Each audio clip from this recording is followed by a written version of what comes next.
Good afternoon and welcome. I'd like to call to order our special council meeting for Wednesday, October the 29th. Is there any disclosure of pecuniary interest? Okay, seeing none, I will say for anybody that is watching that Councillor Regan is joining us virtually for this meeting, and he is considered in attendance even though his camera is off, but he will be participating. So there we go. I think at this point, I'm going to hand it over to Catherine.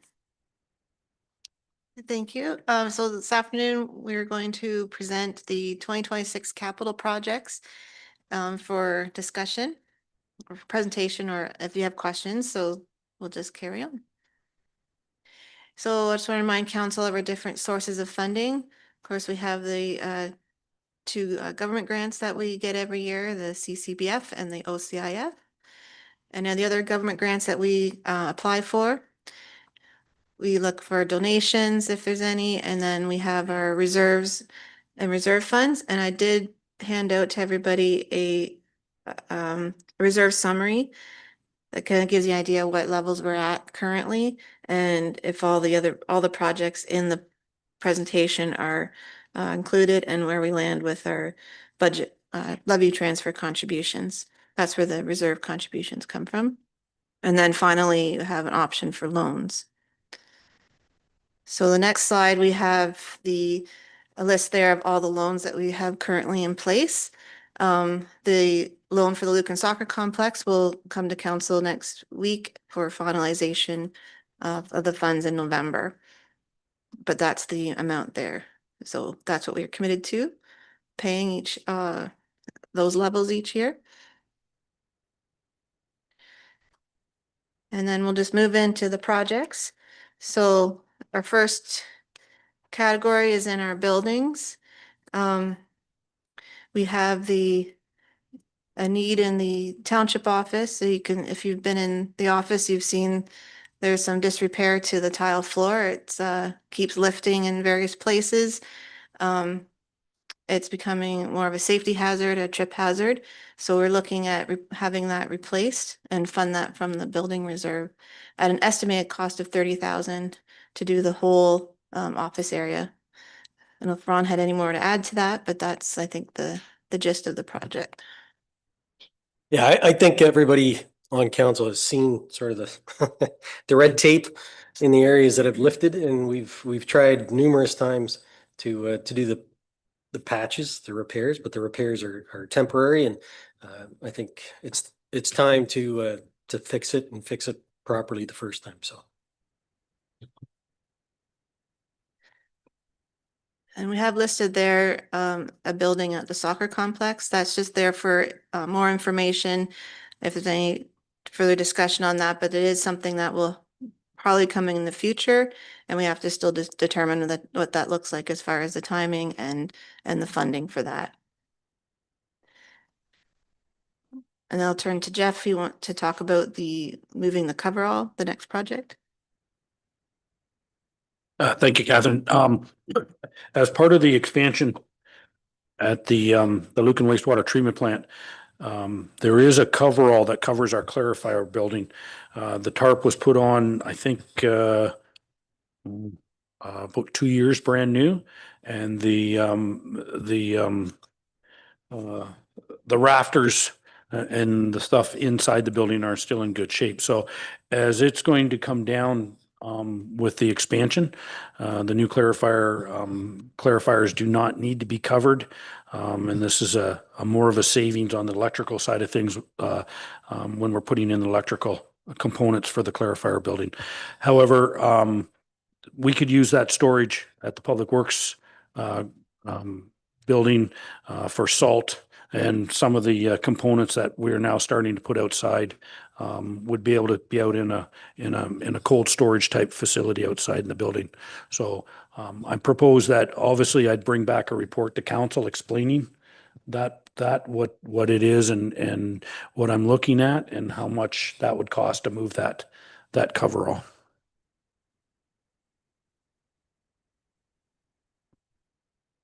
If there's any questions about the buildings, if we move on to the next one.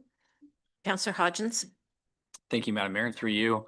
With the building at the soccer complex, just with it being TBD.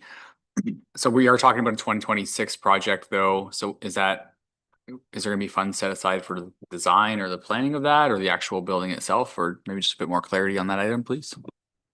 So at this point, we're not anticipating any building being done there on the site during 2026. So I think it's just, at some point, we need a building there if we're going to fully realize the potential for those fields. To host any type of tournament, you're going to have change rooms, proper change rooms and things like that. So we are going to have a building at some point. But at this stage of the game, I would say we're kind of waiting for somebody from the public, whether it's Lucan Minor Soccer, whether it's a donor, somebody to come forward to sort of lead that charge at this point.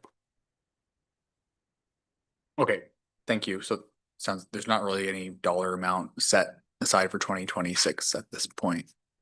No, and I think, I don't know if everybody recalls, but we did actually have a price at one point for a building there. But it was during COVID and the price came through astronomical. It was, I believe, well over $1 million, and it was 1,500 square feet there with no central heat. It was just way out to lunch.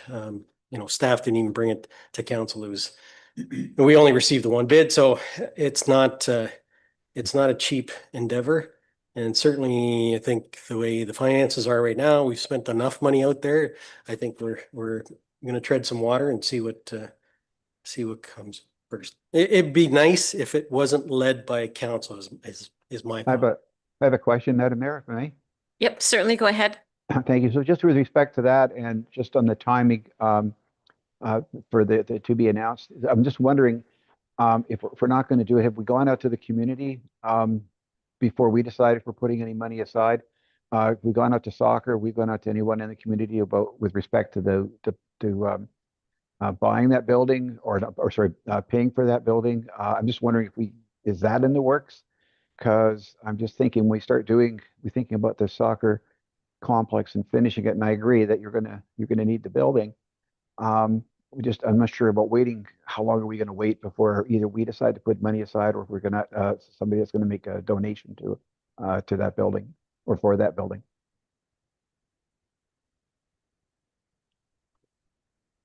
Through the mayor, we are always in conversation with fundraising ideas as well as our partners with Lucan Minor Soccer and stuff. But I just say to date, nothing's really came to the table, but we will continue those conversations. And if something comes available, whether it be through grant or through a donor or through a partnership, I'll definitely bring it to council as soon as we know. But right now we're just kind of bookmarking and saying we do need to do something here, but it's an evolving situation. Right, thank you. So just one really quick one, Madam Mayor. Yep, for sure. Thanks. So my concern would be that if we're not seen as doing anything towards this, and when it comes time for grants, we want to be able to go to the province or wherever and say, hey, this is what we have done as a council, as a community to prepare for that. So that's what because that's one of the boxes, right? You got to check that to make sure that, what have we done to sort of move this project along, as opposed to just waiting. So that was my concern, if that makes sense. Sorry, so maybe for Darcy or Ron or. Maybe I'll take a stab at this one, Madam Mayor. I think for 2026, I think like I said, we spent enough money on that complex. I think we need to sort of collectively catch our breath and sort of figure out a way forward. So I think what I'm hoping is going to happen towards the mid to end of 2026 is that we can sit down with Lucan Minor Soccer, with groups and sort of get an idea of what is the ideal size building? How many dressing rooms do we need? Get a plan together, at least get a plan. I'm not saying we need to spend money on an engineer at this point, but at least start towards that. So maybe 2027, we spend money on getting a plan together. So it's more or less on the shelf, ready to go for a funding program, whether that's a Trillium grant or whether that's some sort of infrastructure, recreation infrastructure grant that comes along. But that's sort of where my thoughts are at. Right. Thank you. Thanks, Ron. Thank you, Madam Mayor. Okay. So the next category we have is regarding the downtown improvements. If you remember, a few years ago, the township did a streetscape strategy and it came back with a number of suggestions. And in 2025 budget, it was approved to do the streetlights in the downtown and at the same time work with Public Works with improving the sidewalks and the electrical there. That project is going to take place in early 2026, just to given the timing of the tender, they weren't, and the lead time on the materials that project will come forward and carry forward through to and be done in early 2026. And then there's additional, with that, we had some downtown beautification projects, and I don't know if Lisa would like to speak more about that.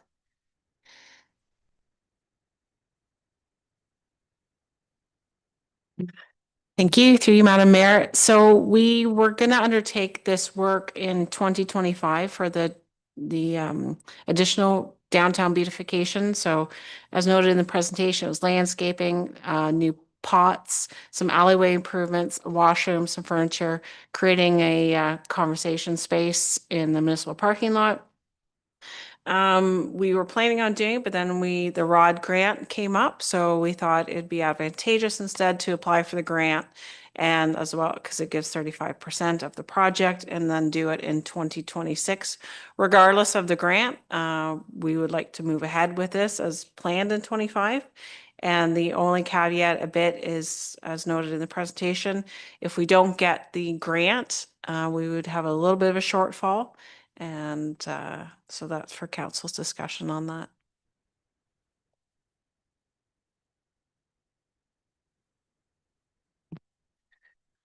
Just to not maybe extend the conversation today, but I guess I'd want to say I'd want to further, give input if we don't get a grant, not successful, whether to proceed or not, or at that time. But I don't think right now would be appropriate to discuss potential, like I'm just, I think it's 45,000, the grant, if we get it. If we don't get it, I guess I just want to be on record saying I would like to discuss it. Say, and don't know where I sit on it neither. I just would want to discuss where we are in our finances and budget and where everything else came in line, if it was over budget or not, whether it be the lights or, other things going on, and just see where things were at that time. Okay. When are you expecting to hear about the ROD?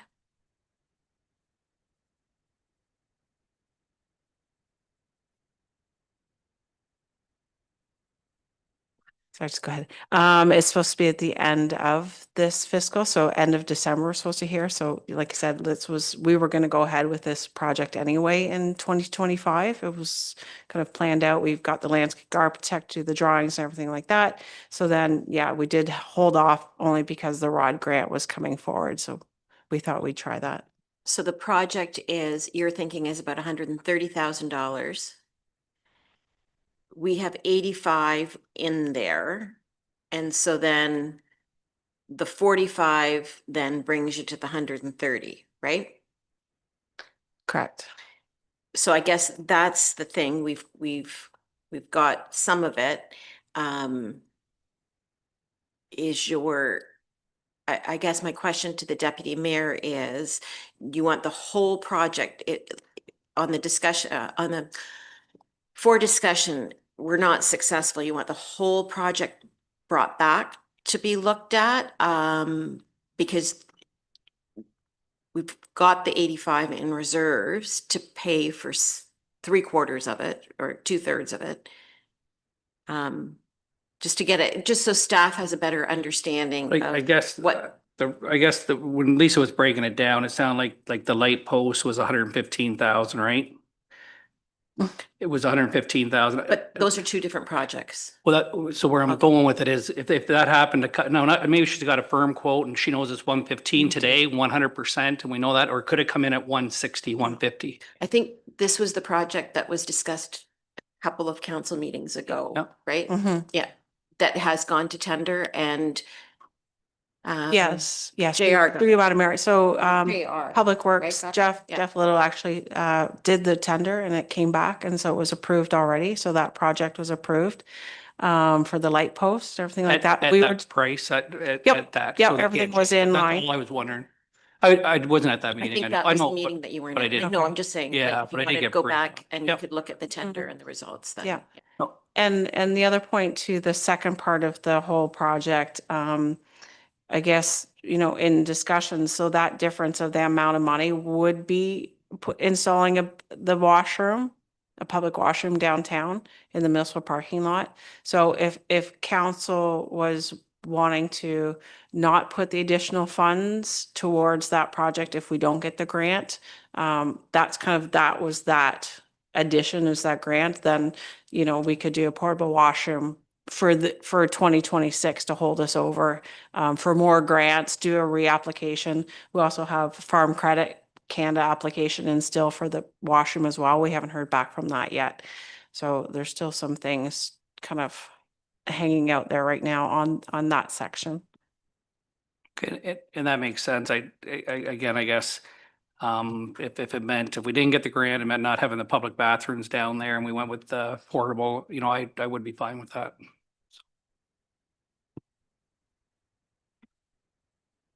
Any other questions on that?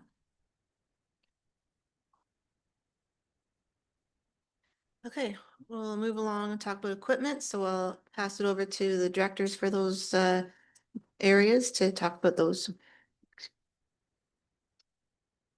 Thank you, Catherine. Through the mayor. So Public Works side of things, we've talked about the snowplow. It actually was it's replaced or ordered in 2025. It is delivered in 2026. So the 402,000, that is a set price. The roller attachment for the grader, we just never, that's a carryover from 2025 as well. We've upped the amount a little bit. One of the, it just never got looked into with the road supervisor being off this year. The big one from my department is the addition of the sidewalk machine. It's in at 210,000. That includes the sidewalk machine and the winter attachments that go on the machine. I think we've talked about this as being a piece of equipment that is it's getting to the point where it's an essential piece of equipment that we use out there, and excuse me, and with one machine we don't really have a backup. It is identified in the DCs as a second unit would have to come online. And I guess, as Catherine has said there, we have currently 70,000 saved, for the purchase of the new unit. As well as, I've included in for council's consideration, a more attachment for the sidewalk machine. With a $200,000 piece of equipment. We do use it for sweeping during the summer, but we could be using it to cut our grasses. And if we bought a brush head unit for it, we could also trim brush along the side of the road, throughout the township, as well as ditches if we on a boom arm. So we'll be able to do deep ditches around the lagoons, that sort of thing, with that sort of attachment. One of the reasons why it comes in a little high is you have to put special tires and weights on the sidewalk machine to make it qualify to be able to have a more attachment that can go on it. So in that 55,000 is tires and weights that would be included with the machine. Yeah, and that's the public works side.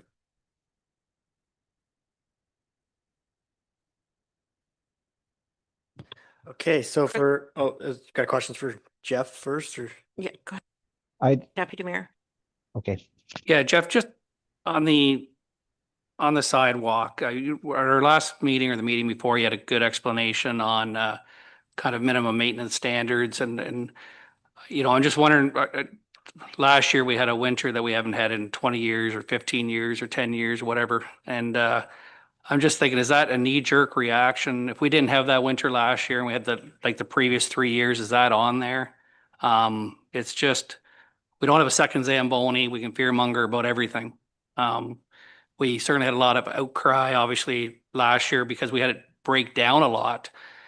I don't think you got any extra bums to, I don't mean bums to put to put in the seats.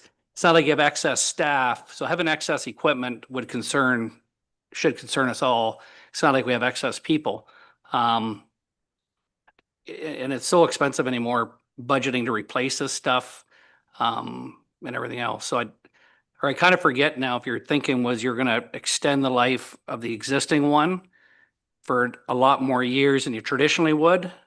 And then the new one, you kind of are going to be balancing it off, and we're going to have an extended life of that second one or the current one. Yeah, so through the mayor, there is a discussion, and we did talk about on the equipment side of planning that we are going to extend the life of the sidewalk machine. I think we're extending the current one out 5 years, Catherine, or 4 years, along those lines. Because, realistically, if we had a new machine at a point where it becomes the main one and the used one becomes the backup, or becomes the machine there that if we did lose one, we always have a second machine in the fleet, it certainly can go a lot longer. So we did account for that. Number two, and if I missed something, just remind me. One of the things that we did talk about is if the sidewalk machine goes down, and this is, and we were to lose something fairly major in it, like a rear end or a motor, and the sidewalks were not going to get done for an extended period of time, would the township be okay with that? Obviously, minimum maintenance standards we would have issues with. But as a council, kind of level of service type idea there, that how long can we go without a sidewalk machine being operational? A Zamboni, we can cancel hockey programs. People can move to other ice surfaces and use it. I guess that's where it becomes a feeling of council, whether we want to close the sidewalks for extended period of time. On that though, if I guess at purchasing the second sidewalk machine, then are we going to have two then in our fleet going forward? I think we've had that discussion. At what point does the municipality require to get all of the sidewalks done? I said to Ron earlier today, I think I can remember Councillor Westman and Deputy Mayor, I think having a conversation in the old township office, maybe when we approved Ridge Crossing, to say, okay, because we're going to have these sidewalks at what point? And that was 10 years ago, right? At least 10 years ago. So would there be two remain in our fleet? Is that how you would be looking at that then? Yeah, Madam, yeah, exactly. So through the DCs have identified that we do need 2 units. So at this point, during a heavy snowfall with the blower on, realistically, we're struggling to get 8 hours of machine time to get across all the sidewalks. Now, having said that, we can always double shift the machine, and there's always ways around shifting or scheduling. But at the end of the day, it becomes, we're reaching that point, especially when we start bringing on another subdivision, that we are running out of daylight in the day for a normal shift to do for one machine to do all the sidewalks. So then maybe then picking up on the deputy mayor's comment about bums in the seat, if we've got then 2 machines, then does that then require staffing adjustments? Yeah, there definitely would be some staffing adjustments, more along the lines that how they used to do the sidewalk machine, with some part-time help or so, or with one of the other full-time employees that run some of the snow plows. When they're done their route, they can jump in the second machine and run the second sidewalk machine. There's lots of different options there. I don't see this as a full-time position, like we do right now with the current staff members is a full-time position. But I would see this as a gradual, part-time or fill-in as we start adding more sidewalk in. And I know for larger equipment, there's often a lag from when we order it to when we get it. So what's the turnaround time in getting the sidewalk plow, and then just furthering the discussion on, from a staffing perspective, understanding this is the capital discussion, but have those additional costs been contemplated on the operating side? Yeah, so the lead time on this, so it is a Canadian produced product, so it is produced locally. And they sell all around the world. So it's and a lot across the West. So the lead time is not a lot. So, you know, we're 3 to 4 months out easily. We can have a machine, we can order it later on in the year, and have one ready for the winter if we want it in place for next November. For budgeting for staff, I haven't asked Catherine to put anything in yet. For 1 month from, you know, the end of November to for December, a part-time person, I didn't think that would be, I didn't add any extra in for that. So okay, so that clears that up. I get that. So your idea would be to order it for the end of the 2026 season and be in full operation for the full 2027. Yeah, that's correct. And how old is the current machine? I know. You're putting me on a spot. I bet Catherine knows better because it's on the sheets of the age of it. We should have like a Jeopardy game for questions like that or something. Who can exact hand out candies? Yeah. It's from 2018, according to our records. The current machine. 2018. And again, sorry, I know you answered that earlier, and typically we see these as being 10-year machines. Yes.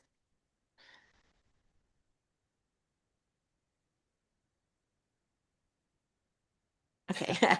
Okay, Councillor Regan. Thank you, Madam Mayor.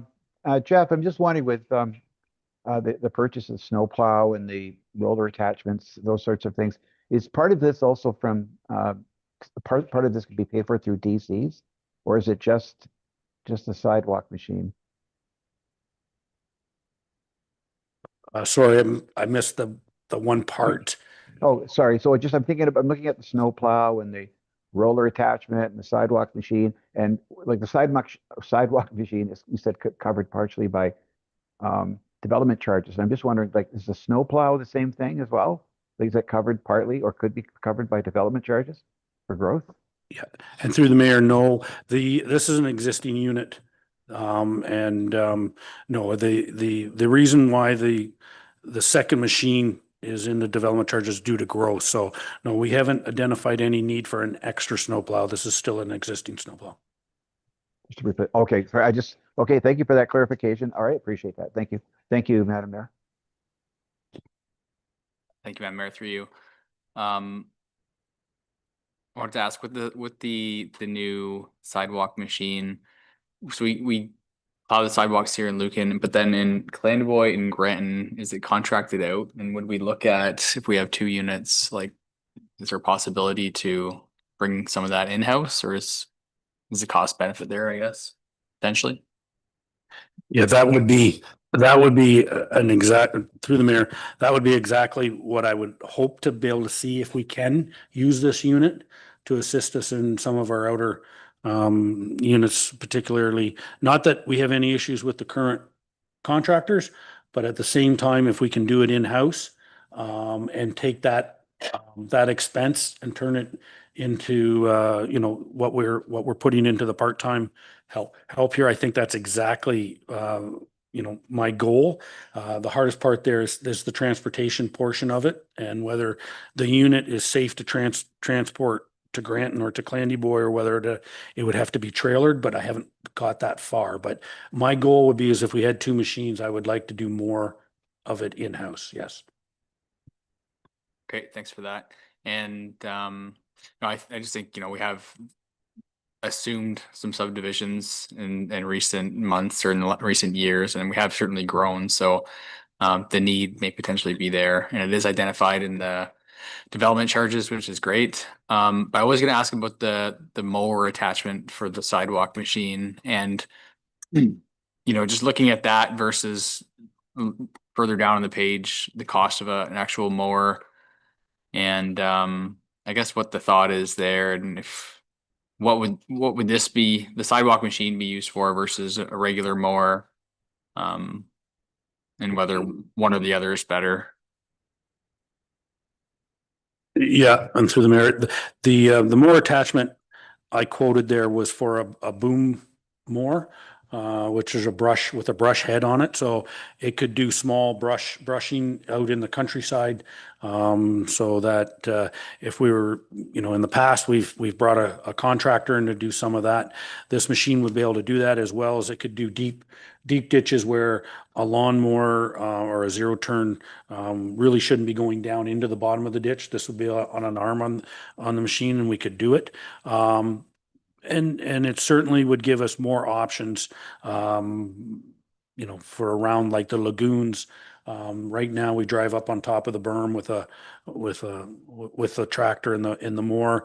This would give us a little bit better safety than trying to get down on the slopes and keeping the grass cut there.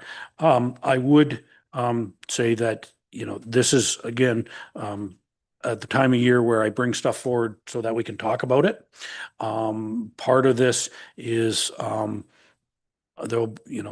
we talk about the operating budget and reserves, there is some pressure on the equipment side of things. So I'm certainly, the more attachment, certainly, I'm sure will come up again when we talk maybe more about the reserves, but and it's certainly a piece of equipment that could be, it doesn't have to be ordered with the machine. It could be ordered the following year. It could be ordered, 5 years down the road. So it is an option for council to look at, and we certainly can talk about it.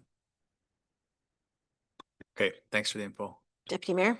I just wanted to add, and Jeff can correct me or I'm correct, and just for the public's sake, like one thing with the higher density, like it's not very taxing on the Public Works Department when it comes to, I'm not sure their names, Ratcliffe's condo development, VG's condo development, Fuse Apartments and the apartments down there. Public Works doesn't turn into any of those places, and it's not taxing at all on our equipment, snow removal or anything. And we really haven't had any, I believe Ridge Crossing, we've been clearing the snow there for 5 years, I believe, plus. We really haven't had any much new. I mean, our growth has not been impacted really that much, I don't feel, because of the density I just said. We don't even turn into any of those 4 areas that I just said. Is that correct? Yeah, so like the apartment buildings, we wouldn't, or any place private, we wouldn't go into. We've picked up Scotts Drive. We've picked up 2 segments in Old Clover. And we've also are looking at Timber Ridge down the road. So, yeah. Yeah, but we're just more measured in feet than kilometers. No, well, it depends a little bit, because sometimes, it starts to add up. For instance, if you think of all the roads that we have in Lucan Biddulph, we have 117 kilometers. We have 22 kilometers of sidewalk. So we take 3 trucks to do 117 kilometers of road, and we have 1 machine doing 22 kilometers of. No, what I meant was new stuff added on to us hasn't been too taxing the last few years, because we haven't taken on too much new stuff as far as subdivisions go. That's all I mean. New, like the density, again, VG's, the Mike Ratcliffe's, and then say the 2 apartments, again, there's really not much addition to the Public Works snow removal on those projects. Oh, sorry, on my mic there. Yeah, and through the mayor, no. On the private side, we don't turn in, so no. And that's really been our growth the last few years. That's all. And I guess the only other thing I was just wondering, and I'm sorry, I just forget now. The county took over a road recently, Whalen Line. So does that change, or were we already clearing those roads or not? Or does that help us or hurt us? Or I'm just not sure on that. Yeah. From a standpoint of maintenance. Yeah, and through the mayor, the Whalen Line section was South Perth that did the clearing there, and we paid them a fee, a contractor, subcontractor fee for them to look after it. So again, in the operating side of the budget, there is some costs for the county to take it over, but we'll realize savings over the long term on that. But no, our machines, when we're talking about equipment only, that portion of the Whalen Line that the county's taking over was done by Perth South. Gotcha. So it doesn't, yep, no, thank you.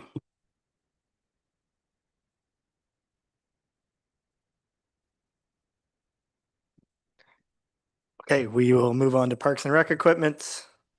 Sorry, I'm just scrolling here.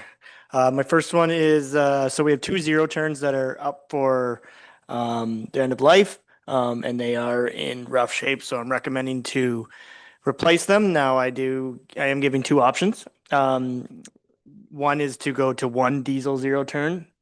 That would be $36,000. So we'd be replacing 2 gas with 1 diesel. The diesels are way better built for commercial use. Or the other option is to go to an automatic lawnmower, like the autonomous lawnmower that we have at the soccer field. That would cut the 2 baseball diamonds at the arena, everything inside the track and the soccer field up top, and everything in between that general area we would have it for. So we have had some great success with the one we had so far, and it would be a good, I think the soccer fields are about 12 acres and over there is 9 acres, so it's a good size for that the autonomous lawnmower to handle. But I wanted to give the council both options. The next is the salter for the dump truck. Currently we do have the hitch mount salter. When we purchased that, we were just doing the sidewalks. Weren't planning to do the whole parking lot, but as you remember last year, we took over snow removal of the whole parking lot, and we just need a bigger, better, more robust system. We also assisted Public Works a little bit with salting this parking lot, EMS, and a few of the smaller parking lots that our trucks work better for. And that dump truck with that salter would be perfect for that. And then the last one is to add winter tires and a snowblower to our new Kubota tractor that we purchased last year. We purchased it with turf tires and no snowblower, so we're asking to do a snowblower and purchase some winter tires for it. So we have another piece of equipment to do some of the other snow blowing. I think we did have a successful year doing our own parking lot, but it was a learning, and I think adding an extra snow blower is something we need. So I will gladly take questions on those. Comments or questions I have a on? question, Madam Mayor. Yep, go ahead, Councillor Regan. Thank you. So thanks for that, Darcy.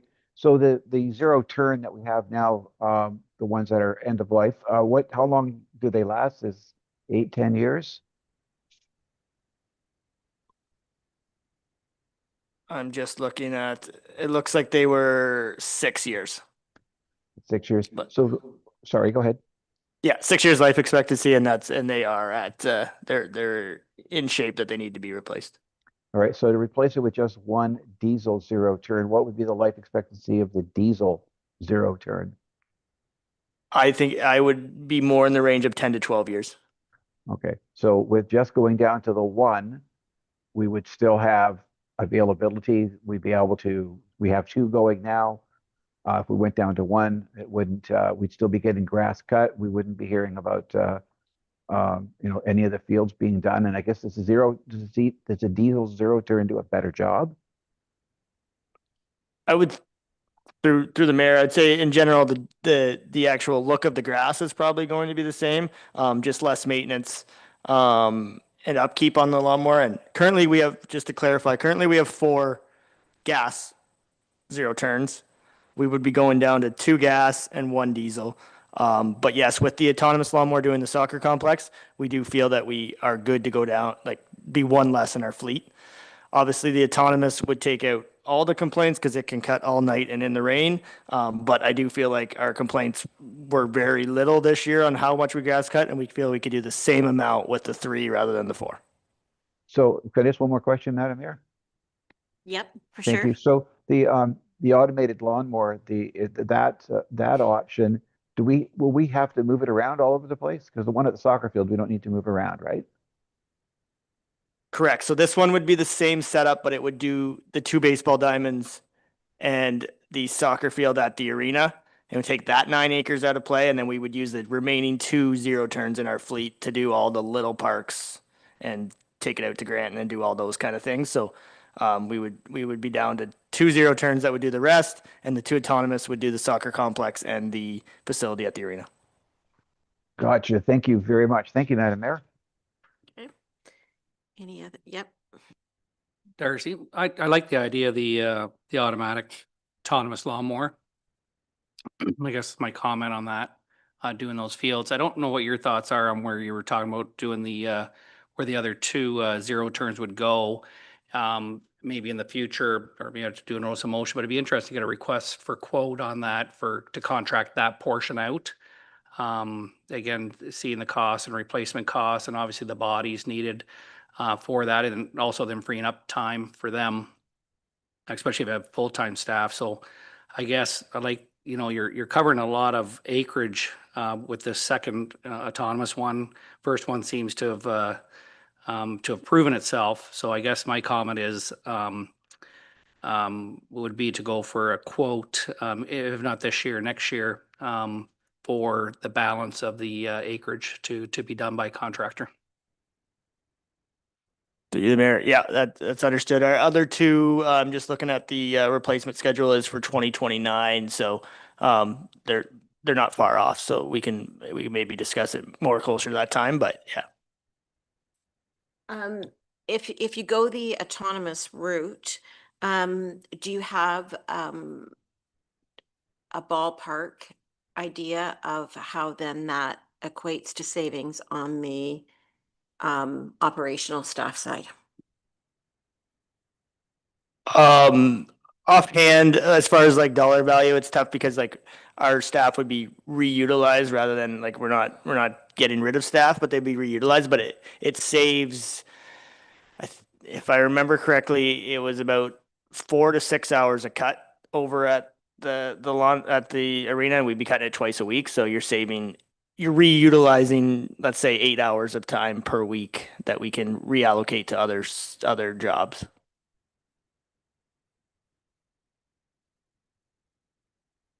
Also, I would think, it potentially would help on, again, holidays or someone calling in sick or overtime. I'm thinking anyways, the autonomous, because it's always there. You just, as opposed to all of a sudden you got to call someone in on a Saturday because there's a tournament or something. So that's one reason why I like it too. It kind of assists and people taking time off and or calling in sick or doing whatever, and then having to apply overtime to that. Yeah, through the mayor, it's exactly it. It's always there. It's always doing it. It can go through the night. So on busy weekends, it can be cutting throughout the night, and no one even knows it was there in the morning. And everything's cut. So, and you don't get that where it rains for 3 straight days and we can't cut, and then all of a sudden we got to cut and there's grass everywhere. That the lawnmower will just keep cutting. Sorry, I'm just wondering, like, how painful is it if, just say, there was something going on, maybe an event or all of a sudden shortage of staff to put that. Or no, I guess you got a GPS. So my question was, which maybe it's not a good one now, because I was just wondering about Market Street. Just say all of a sudden, how easy is it to put up onto a trailer, take it to Market Street, drop it off? But I guess the key is probably having and I don't know good enough like you do, the GPS points. So it's not practical, or is it practical to even say what I'm saying? Through the mayor, it isn't practical with the technology right now to be able to do that. Now they are talking about the possibility of having autonomous zero turns that you would do exactly that. You would take it to its spot and go, and then you trim and it would cut while you're trimming. But those, to my understanding, aren't out yet, but they are coming. But for this unit, and that's probably the con of these units, is you need a big enough space because you can't move them around. We have 2 spots that are big enough. For the big lawnmowers, they say about 8 to 14, 15 acres, and we got 2 in that spot. So we can have those 2 autonomous do those 2 big areas.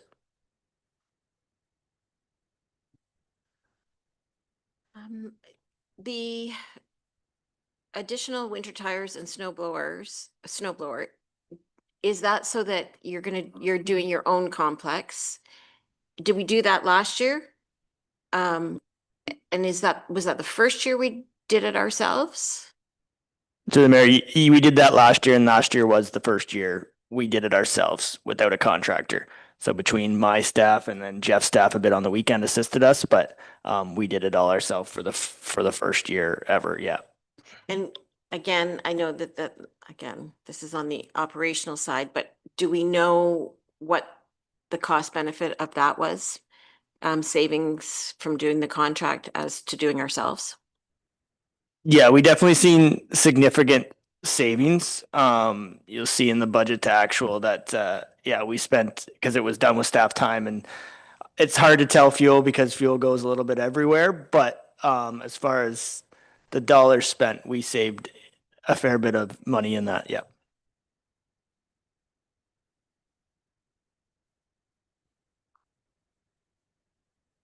It's back to Jeff, I think. Keep going. Okay, so now we're on for construction projects or carryover projects.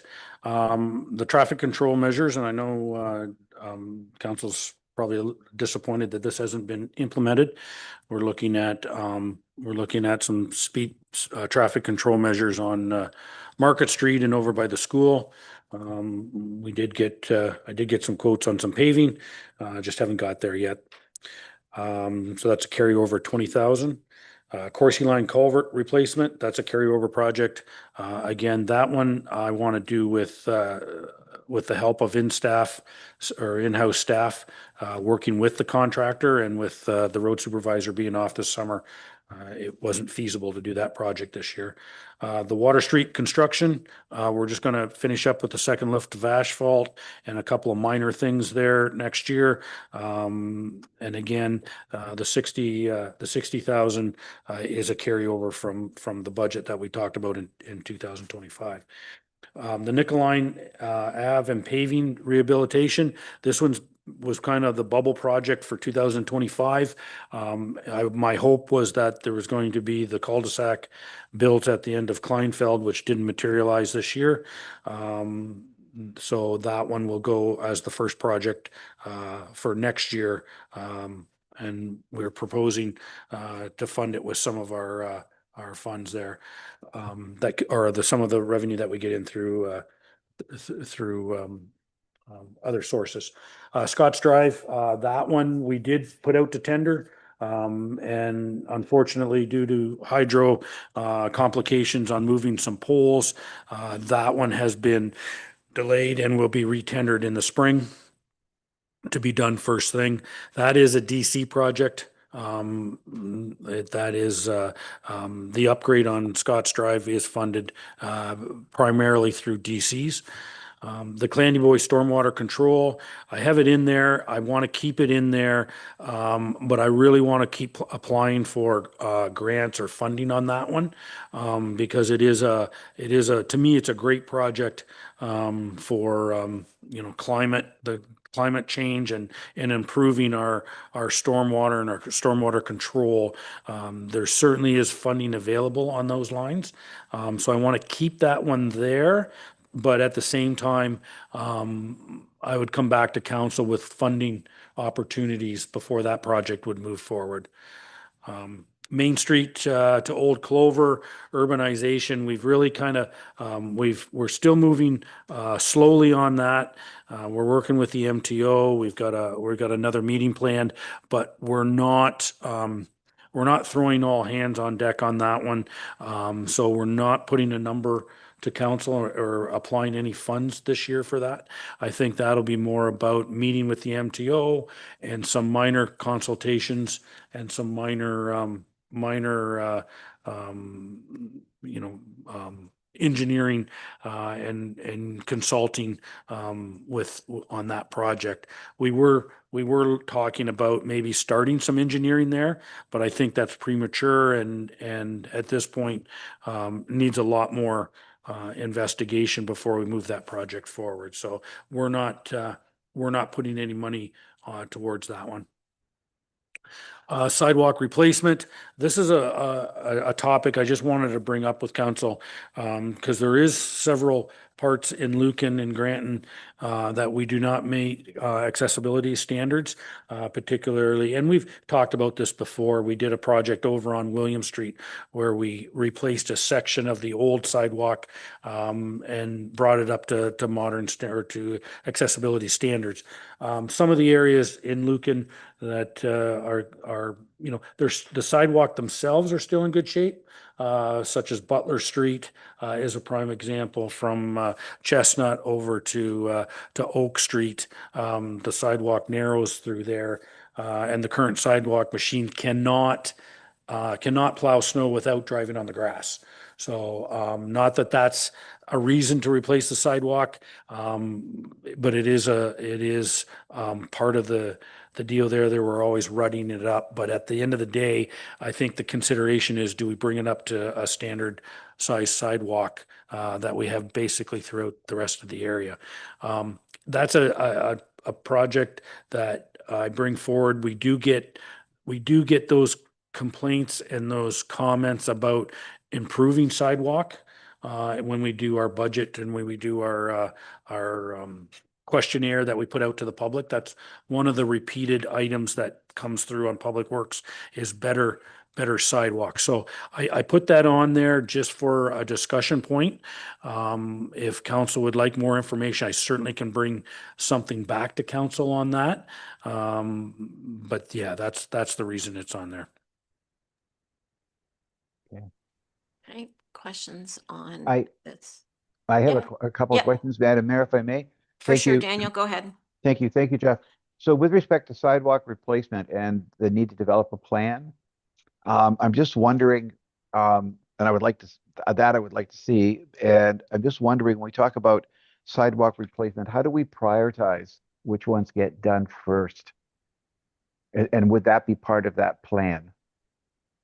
Yeah, so through the mayor. So the idea there would be, this is a capital project, so we would look at sections. So I'll give the example of William Street. We replaced, I think it was about 150 meters of sidewalk there as a total, and I believe the amount was around $30,000 that we spent on upgrading that section of sidewalk to accessibility standards.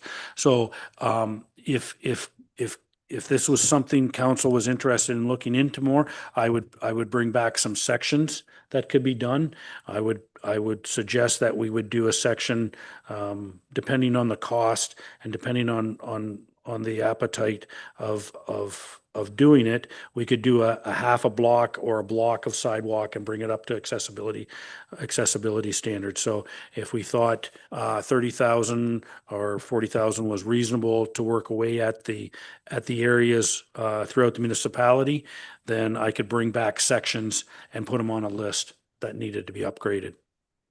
Right, thank you. Could we just go to the previous slide? Because I can't get to it from here.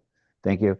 So Jeff, again, if I may, Madam Mayor, those prices, the costs that you've got there for the replacement, the asphalt and all, do those prices include the huge increases we've seen in like different types of gravel, asphalt? I've noted that over like the last couple of years, but I'm just wondering if those prices are like are going to be higher, I guess is what I'm asking. Through the mayor, one of and the councillor is right. Previously, we have seen some pretty high increases previously. What we're seeing now, though, is the industry's starting to settle down, and the increases aren't as drastic as they were a couple of years ago. So the numbers that are before you are, I did go out and get estimates on these items. So what you're seeing, for instance, an example is the Nicoline Ave paving and rehabilitation. That number really didn't change all that much. So a lot of these projects, the numbers are, because they're carryover projects, are very close to what they were previously in the 2025 budget. All right, thank you very much, Jeff. Thank you very much, Madam Mayor. Okay, thank you. Any other comments on the road, roads projects that have been presented. Yep, Deputy Mayor. Just Jeff, I just haven't seen that terminology with our roads, Scotts Drive, bike lane, pedestrian lane. I just was curious, is that something new that we'll start seeing? I kind of somewhat understand obviously what it is. I just haven't seen it on your reports in the past. Yeah, the design on Scotts Drive, because we're not urbanizing Scotts Drive, we're doing a paved section there. And the reason that we're not moving to an urbanized section is because stormwater, that area of the town lacks stormwater outlets. So we're going to keep the ditches and pave the road basically. But we know that that there's people starting to walk over there. There's people starting to bike. We have Asabo Fields now in the area. To accommodate people walking along the side of the traffic, we've proposed to build the platform of the paved road wider so that that there is an area of paved shoulder that can be defined as a bike or a pedestrian path along there. That's the question I got. You said a bike or pedestrians. Will you have it marked clearly to be bike one side and pedestrian the other, or kind of a combo and see what happens? Yeah, very similar to our trail or our ability to go to the commercial center. We just have a widened paved shoulder so that can be defined with paint marks that we can emphasize that there's people walking and bikes in this area. Okay, thank you. Councillor Hodgins. Thank you, Madam Mayor. I like the idea of the sidewalk replacement, like setting maybe an annual budget and having that a thing that we continue to work on year over year. I think that makes sense. And I just wanted to ask with the Nicoline paving and rehabilitation project, is that fully funded through those two funds that are identified and there's no, so I don't see it on the reserves sheet, so I'm assuming so. Yeah, it's not included on the reserve sheet because we have the funds that will have a bit left over from the project we had this year. And then the allocation that we've received for OSIF that's already been announced and our expected CCBF that's been allocated as well should cover that and more, that 550 that's estimated. So I guess if the project comes in much higher, then we'll have to reevaluate, but I'm comfortable with be able to use both those funds and no reserves for that project. Okay, thanks for that. And just to confirm with that project, it's just then like surface works. We're not getting into any underground infrastructure, or do we have a good sense that that infrastructure is in good shape and, we're not missing the opportunity to address any upgrades with this project? That's correct. So through the mayor, we have cameraed the sanitary, and we know the water main is PVC, so its age is new enough that we're not going to replace it. So this really is just a surface rehabilitation. Sidewalks that need to come out will come out. If the sidewalks are still in good shape, they'll remain. Same with the curb. We're pricing in like a 50% removal. And by the time we're done, it should be a new street. Okay, thank you for that. Something else I just thought of actually while you're speaking. We talk about traffic calming and kind of these implementations we can do for traffic calming kind of after the fact when roads are already built. But I'm wondering with this project, when we repaving the street, is there something that we're looking at design wise for traffic calming? I mean, the road does sort of function a little bit like a bit more traffic or collector road. So are we looking at that through the design, or are we just currently looking at like a like for like replacement? In this case, this was for a like replacement. We're not looking at upgrading Nicoline at this point, changing anything there yet. Okay, so thanks for that. My comment would be, if we do have, I guess, those concerns from the public, or there's concerns about vehicle speed, I think that would be a good time to look at that and see what can be done with the road design. If there are some solutions there. So just comment. Thank you. The last time you collected data from Nicoline, because there was like a couple years ago, there was, I think we all received a number of complaints about the speeding on that. But the last time you collected data, forgive me, but I don't think it didn't really jive with the complaints that we were receiving, correct? Yeah, and again, don't want to get too sidetracked, but what we're finding is that the 50 kilometers speed limit is the people are not aggressively speeding everywhere at the 50. However, I think I have mentioned that we have lowered it to 40 and in around our parks and certain school zones and Beach Street. We are finding there is that difference in 10 kilometers. There is people tending to want to go above the 40, but not over the 50. So I think at this point, the traffic control measures, we're looking at the 40-kilometer-hour zones. I think we always talked about that and again, this is becoming a very big topic right across all municipalities in the in the province, is that it does seem a lot of the neighborhoods are becoming 40 kilometers an hour. I know we talked about that. It's popping up all over the place. So I think before we go too much further on the 50-kilometer-hour roads, that I think I would look at whether we should be at 40-kilometer-hour in our neighborhoods. No, appreciate that. Thank you. So with the sidewalks, because I like that idea of maybe having a schedule and that sort of thing. When I look, and that would come out of the road construction reserve, correct? So I'm looking at that, like we do have money in there to be able to kind of support, if that's what council wants to do, is that kind of inventory and every year kind of keep chipping away at it. We would be able to do that if we're looking at about 30,000 a year, correct? Yeah, that's correct. It would be nice to add it to the asset management plan so that we have a schedule. And then, so we've got the urbanization to Old Clover and understanding that's going to be an ongoing discussion. We haven't talked about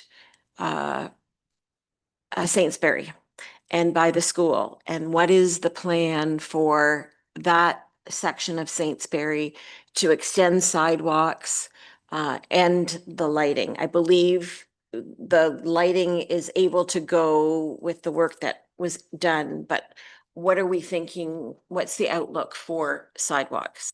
So the current where we are currently right now is we did do the engineering for the lighting of Saintsbury. So we can basically, for lack of a better term, pull the trigger anytime we want to install lighting on Saintsbury. We looked at urbanizing up front with the development of the new school and the with the addition of Timber Ridge over there. Again, that would be a DC project, and there's not the funds up front to urbanize it all at once. So I think council has a couple of options.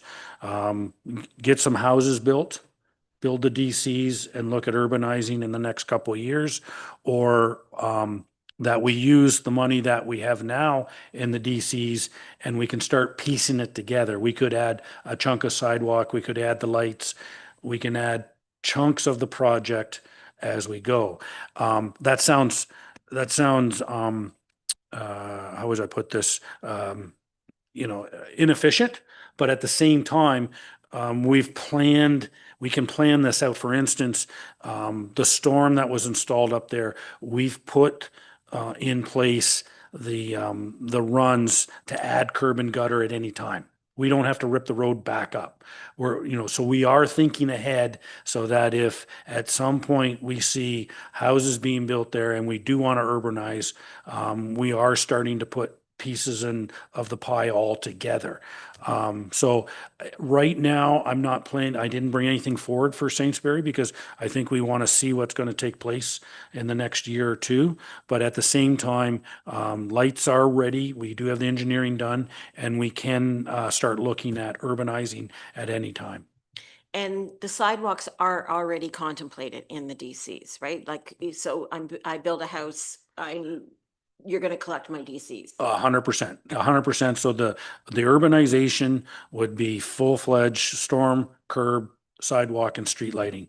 That's all built into the DCs. And when is the school? The school is scheduled to open. Well, I think they were hoping for 26, were they not? But I think I was by there today, like, not that I know anything, but I think it was I think it does look, it's gonna be later. Yeah, I don't know for sure. I haven't talked to the school.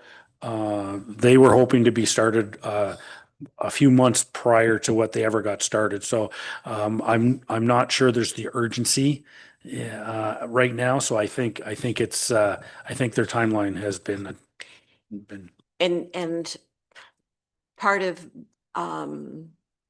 building the school, the school board has no responsibility in helping us with sidewalks and travel, that sort of thing, right? Yeah. So DCs are not collected on the school board. We did in the planning of the school ask them to put sidewalks in place so that we can join up to them. So it sounds a little where the school will be built, there will be a sidewalk put in place by them so that we can join our system up to their sidewalks. Okay, thank you.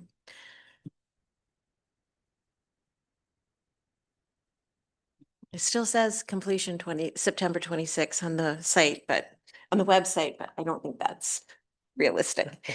Okay, thank you. So then next is back to Darcy.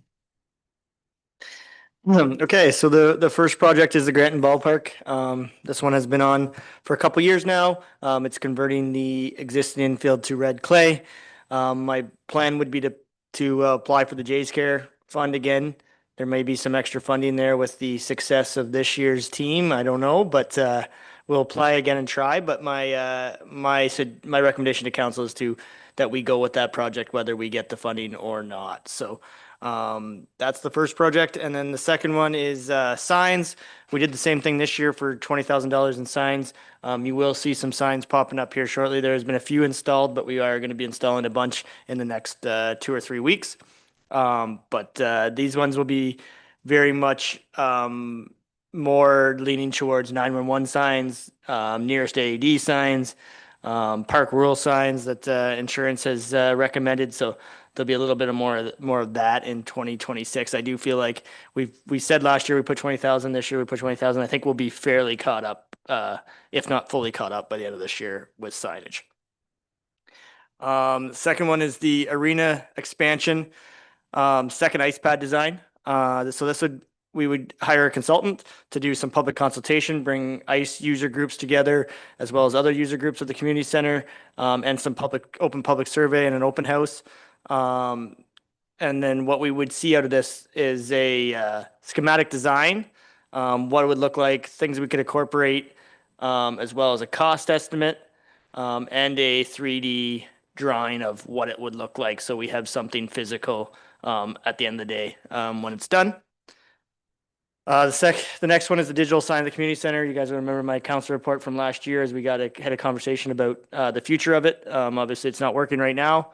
My recommendation at that point in time was to do the full color replacement at I think it was 35 or 36,000 at that point in time. Budgeting 40,000 right now to do it this year as we pushed it off for a budget discussion. Bleachers at Premier Soccer Field. So that was we pushed that off last year at this point in time and said we'll revisit it this year once we get the lights put up and everything. So bringing back that 40,000 to put bleachers at the soccer field. There is areas for bleachers. We just don't have any right now. Walking trails at the soccer complex. So we had a very in-depth conversation at TCAC in regards to this. There is some options. One being the fully paved trail. at 140,000, which is what is in there. The other option would be to go to a stone dust trail that we think we could do for roughly 70,000. I guess the only third option would be kind of in the middle where we would dig it down, build up the base so that it could be paved, and do stone dust for now and have the ability to go to paved in the future. This is almost a kilometer trail around the outside of the soccer complex. And yeah, so that is the three options. TCAC recommended to go to the 140 and get it paved, knowing that there is some paved trails already there, as well as there will be paved trails in the future at some of the new subdivisions in the area. Arena lights, LED conversion. So this will be converting all the lights on the ice pad to LED. I feel like that's a very good price and it's very beneficial, and we get payback very quickly on that project.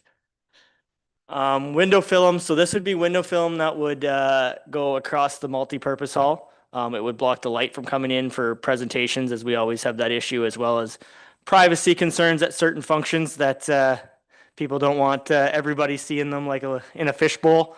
So that we want to do the multi-purpose hall windows, and then as well as just a small one across mine and Abby's windows at our offices. So that is 10,000 for that.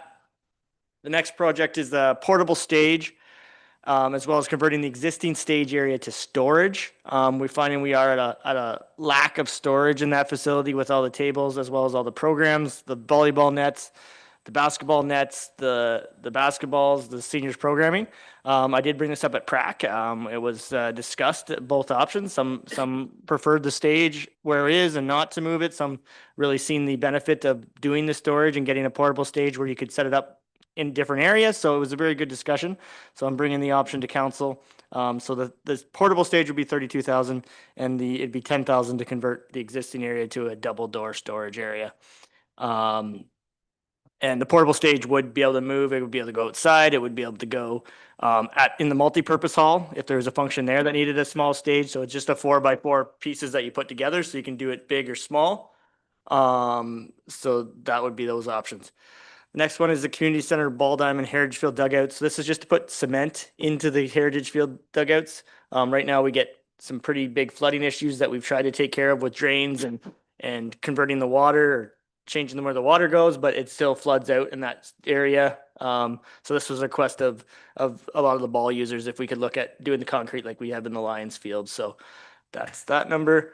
Access control. So we did put access control, you'll remember, in the gym upstairs. And so with that, we were able to do 3 more doors. So we're looking to do the outside washrooms at the community center. So that's the ones that face toward the ball diamonds. So what they would be able to do is lock themselves up at 11 o'clock at night and unlock themselves at 7 in the morning or whatever times you set. Those are just times. As well as with a code, staff can go in and do them. And you can also pull up and see who's been in them, who's been out of them, when they locked, when they unlocked. And then I would also my other thing was to add those access controls to the Granton Pavilion. Next one is Granton Pavilion curtains. So when we did the 6x6 posts at the Granton Pavilion, unfortunately, with the way we had to take them out, put them in, the old curtains had to be opened up, and they are in rough shape. So I feel that we have to take those off anytime now. So I think the option is either to leave it in open air or to add curtains. These are like the curtains that you would see at a barn that would come down and block out the wind and the rain and anything like that. So it's 20,000 for that. And my last one is the Spencer Park swing set. It was in the budget survey. One thing that got brought up is that there's no swings. There's the one disc swing, but there's no regular sets of swings. The swings wouldn't look exactly like the picture there, but it's a general idea. But this would be it'd be 6 swings that would go in the Spencer Park. So that's all of my capital projects. Did you want a break? Okay, thank you for that, Darcy. Questions or comments on this block of requests? Who would like to go first? Councillor Hodgins. Thank you, Madam Mayor. I wanted to ask about the arena expansion, second ice pad design, so $55,000. So I'm just wondering about this being, I'm assuming at that cost, this is a preliminary design, and not a detailed design. So just thinking, I guess the purpose of getting that in place, rather than just kind of going into a detailed design, and if there's potential throwaway cost there with this initial stage, or if that's going to be useful down the line. Yes, through the mayor. This is preliminary, but I think it is something, I would say that the money spent is going to be more in the public consultation and figuring out what exactly the second pad exactly looks like, what's there, what's added, what's not. Lambton Shores just went through a really good exercise with their Grand Bend Community Center, and that's kind of what I modeled this after. With talking to Lambton Shores and how that went, they did a very good public consultation. And then they got their preliminary design as well as their 3D drawings of what it would look like. And you can actually get a physical look at what you're going with, and as well as some good construction costs. I feel like where we are, this would give us a good, would there be throwaway? Maybe a little bit, but I do feel like if you got your design nailed down to this, then you go to your engineering and you go to your detailed design. So I feel like either way, you got to go through this exercise, and I do think it'd be a good exercise in the starting. Okay, thanks for the information. Just since you brought Lambton Shores up, did they do their consultation in-house or did they bring somebody in to administer it? They brought somebody in to administer it. I believe Monteith Brown. So since Lambton Shores was so successful, maybe somebody from Lambton Shores would want to come and manage our public consultation. Okay, thanks. Any other questions or comments on that? Deputy Mayor? I'm just trying to get my head around everything. Yeah, like I said, first I'm looking at the reserve summary from Catherine here on the piece of paper.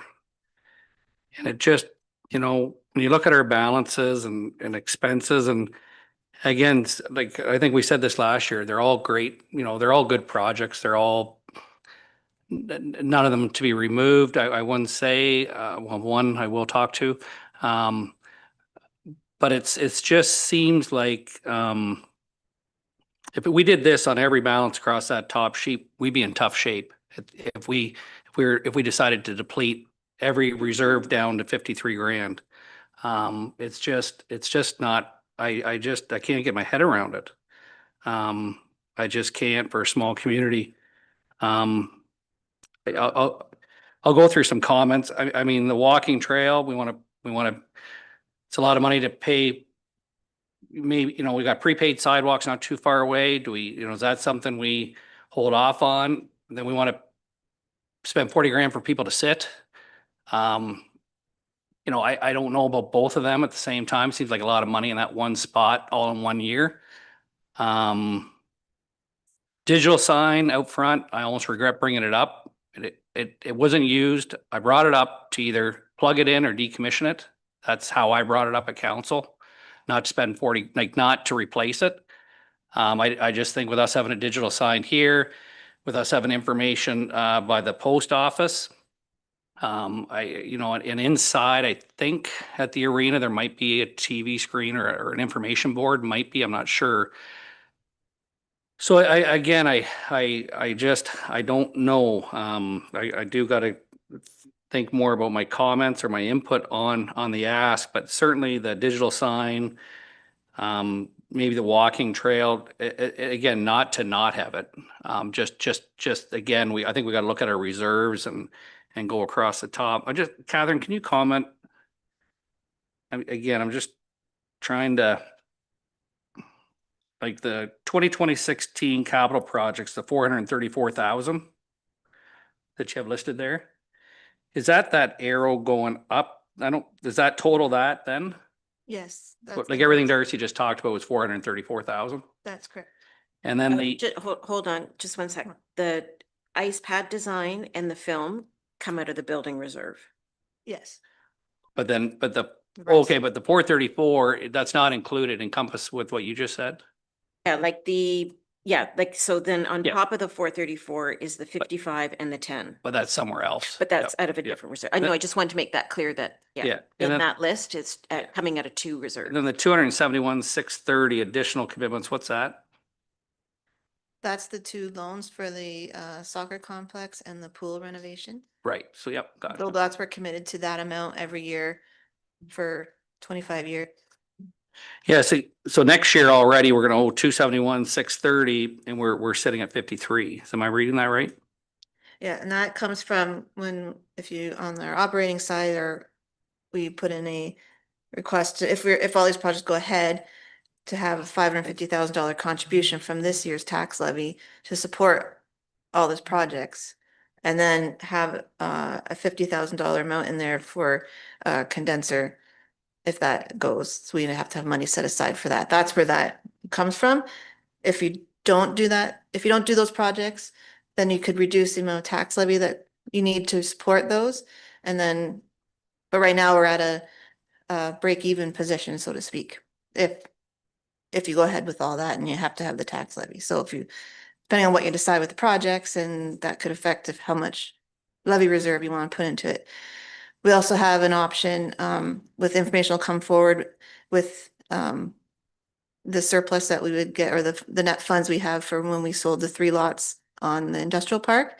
So that report will come forward once we have all those costs finalized, and the council will have to decide where to put those funds, and those could go into, back into replenish the Parks and Rec reserve that we pulled out quite a bit in 2024 to purchase the 269 Main Street. So at the time when we decided to pull that out, we had the option to sell those properties and use those surplus funds to start to replenish those. And so if council continues with that idea, but that would be come through with a motion and a future report to finish off 2025. So you have that, and that could be in help replenish, but help build that fund up, because as you plan for the second ice pad, if that goes ahead, you have that. It's good to have those designs, so you have a cost that might come down to how you can start planning for that kind of project and what that timeline might look like, but also be ready to apply for, if there's any grants that come up, you'll have a good set of designs and things that are ready for that opportunity if that should come. Because I do, again, I just think maybe some of the stuff we need to wait for our tax base and our growth in our community. Like, it can't, like the pool and the new soccer fields, the comments from the communities, they just love it. Just both projects just love. So again, it's very new, and we're just starting to really spend that money, and it's just I just think some of the stuff we maybe need to park and wait for maybe more growth within our community to help build the reserve more and build it. So I guess my quick comments are digital sign, I'm not a favor of, in general, not even parking that. I think the walking trail maybe would be parked, potentially, I guess would be my input. I do recall the conversation on the stage, and there is some, I don't know, Darcy, if you disagree with me, but there was some passion for whatever, like, about that stage and the history of that stage and getting rid of the stage, Brack. And I certainly got the feeling or the sense that there was kind of I don't think it was listed there as maybe an option would be to, and I think I brought it up, I'm not sure the amount of feet behind the opening. So could there be a wall, so the stage stays? Could there be a wall put up and then just have the back part as storage? Because it's a deep stage. It's a deep stage. I'm not obviously opposed to storage or anything. I just want to make sure that there, I just want to make a comment on that. If we could have, as opposed to, is there something that could be done there where the stage stays or not? But those are my initial comments. If you want to comment on the stage, feel free. To the mayor, yeah, that we did, and through that discussion, we did look, but it is tough because it is deep, but it's not as deep as you might think to try to build that in and still keep a stage. The reason why I think long-term to go to the portable stage is then we got a stage that we can do anywhere. You can do it so it's lengthwise of the gym if you want to use it that way for a different, or if you want to use it in the multi-purpose hall for a small stage in the corner, you can do stuff like that. If we needed to take it outside, we could take it outside. So I just felt like it gave us more options. And I do agree. Prac was, I almost say it was like 50-50. Some people are like, yeah, that's absolutely a great idea. Other people are like, no, we want to keep the stage. We use the stage enough. So it isn't, it definitely wasn't 100% going either way, but with staff and the issues we're having with storage, I wanted to bring it before council to make a decision on it.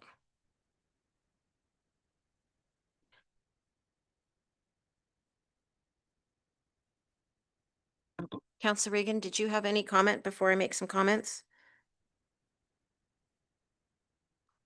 No, nothing. I just, I do agree that there was quite a discussion about that with the stage. So I did think though that, I think Darcy's already said that it's going to come back with a recommendation about what we do that with that. But I did think there was some discussion about like separating it. I don't know, and I think that was just mentioned as well about just actually uh, being able to like build that wall there or something just to utilize that space. So I don't know where that's, but I guess my question would be, so we haven't made any decision on that, but is that going something that like Darcy's, that's going to come back to council with a recommendation, right?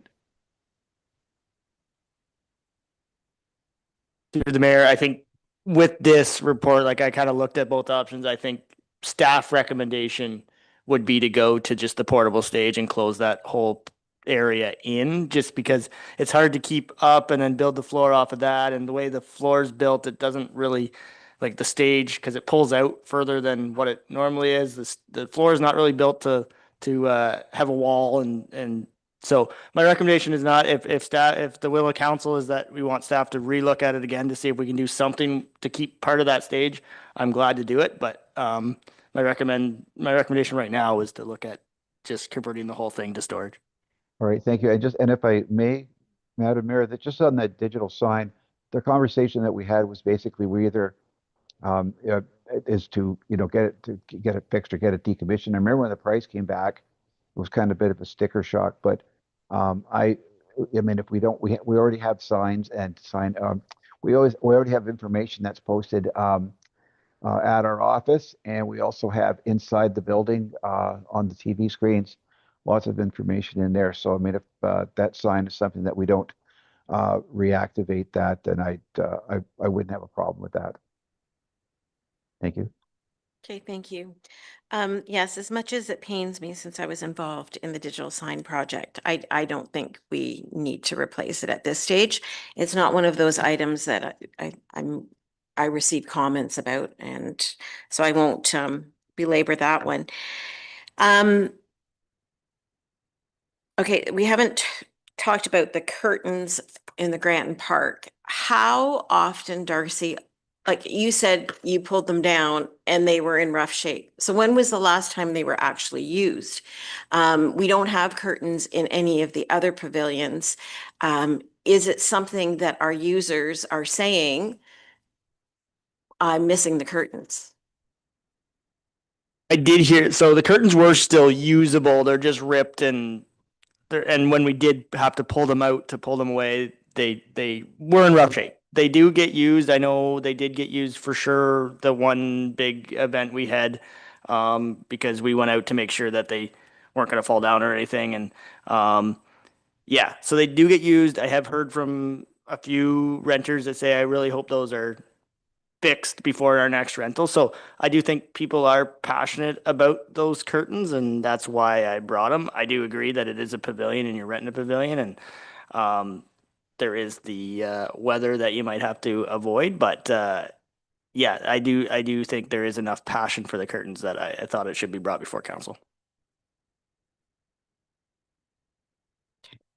I've just I've just never heard anybody complain about them or use them. So that's kind of news to me. So I do have a question mark about going forward with that project. The bleachers, I understand we need to obviously invest in the infrastructure that we're investing in. These would be just for the premier field. And is this, I guess, is there an expectation with the level of activity and events that are being hosted or that will be hosted at this field, that there's an expectation that bleachers be there now? I think yes, with the level of the Premier Field. Now we haven't had a full season of Premier use, and I would kind of say the opposite right now as what I just said about Granton is I haven't had someone say, "Hey, where's your bleachers? Why don't you have bleachers at the Premier Field?" I haven't had that. But this was a carryover project that I think has been carried over for a couple years, so I wanted to bring it back to discuss it. But I will say again, we haven't had a full season, but there hasn't been a huge push for bleachers at the Premier Field. It's interesting, we've put off the building of the support building. I don't know what we want to call it, but that would have the washrooms and change rooms and everything in there. I almost wonder whether or not you could almost do it as like a joint project and a joint community sort of project. The two of them go hand in hand. It's interesting that you said that you haven't heard that. So I might be inclined then to say, let's put that off a year, as opposed to unveiling it this year. And then again, and two, like with the walking trail, I think, you know, we have the Trails Committee, so at some point, we're going to have to make some investment in trails across the community. There's no sense having people meet and giving them input, or asking for input if we're not going to invest in it. But that's a little bit of a sticker shock, on what it is. Could it be done something else? You mentioned, you know, dig it down and just prepare it for paving. Is that's what the 70,000 would be, or would that be even more than the 70? So it would be in between the 70 and the 140. Gotcha. Okay. Okay. Yep, absolutely. So yeah, there was a lot of discussion around that. We talked an awful lot about like how do we manage that for future development of it as well. And obviously paving it would be great, lower maintenance. It's more usable. It can be maintained in the winter for use. And chips and dust works. I mean, having a chips and dust trail does work. A lot higher maintenance over the, you know, few years. You have to do weed control and maybe stir it up a bit. But the main conversation was about the middle ground. Make it so that it would be easier to pave it in the future. And the cost difference, I don't think we know that. I think it's safe to say that it would be more than the 70,000, but much less than the 140. And you know, because we do anticipate a lot of people attending the soccer complex, and that would be an opportunity for attendees to do some walking while their kids are playing soccer, and you know, have that extra fitness component to the site, right? So that's where our minds were, and obviously with the Campanelli Trail that goes up there, and then the new subdivisions going in the other side, we could link it all in, and it would give us that extended loop to go out to Saintsbury, because there's going to be trails and sidewalks and walking paths and so on out there. So what we're trying to do is get the connectivity part of that whole committee work to be a part of our planning. So we did look at it from how do we connect this to this to this, and get it all in a bigger loop that we can join into the sidewalks and have, if somebody does want to do a 2 or 3K walk, they would be able to do that utilizing sidewalks and our trails, right? But without that, it kind of leaves this big gap in the middle, and we didn't want to have that. That's where our mindset was. Thank you. No, thanks. I appreciate that clarification. And then with the portable stage, I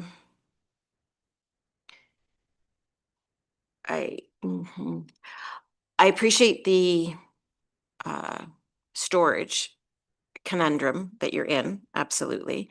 It's funny, we had this beautiful, brand new facility, and yet, like many homes, not enough storage. So no, I do appreciate that. I, I, I struggle with the portable stage and the demand that we would have for it at this time. I mean, I guess it's used for the stage is used for the St. Pat's run. Stage is now used for bingos. But I don't know how much of a demand we have for the stage, so I'm gotta wrap my head around that one. Any other comments on the Parks and Rec? Okay. Wastewater.